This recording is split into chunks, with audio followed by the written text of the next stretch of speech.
Welcome to The Explainer. Today we're diving into India's Vedic Age, a truly foundational period. So how do we know about them? Well, it all comes down to their most sacred legacy, their words. These were the Vedas, sacred texts passed down orally, and they give the whole era its name. We're talking a 900-year span, split into two very different phases, with a huge transformation in the middle. All right, let's start with phase 1. This was all happening in what they called the Land of Seven Rivers. Life was all about herding. In fact, wealth was measured in cows, and the chief was their protector.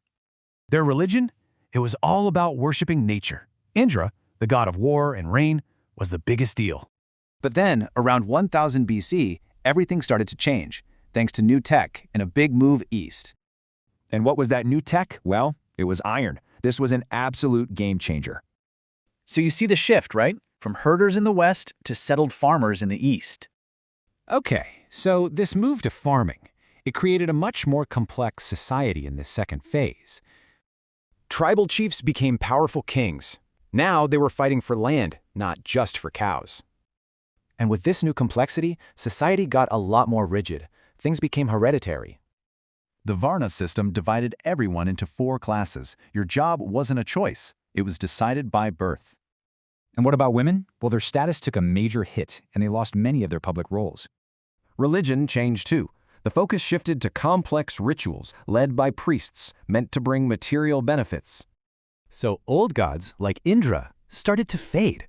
New supreme gods took their place, reflecting this new way of life. But this all begs a huge question. Where did the people who composed the Vedas originally come from? But not everyone was on board with all these rituals. A powerful counter-movement actually started to bubble up. This came from the Upanishads. They said, forget rituals. Look inward for real knowledge and self-realization. So what's the big takeaway?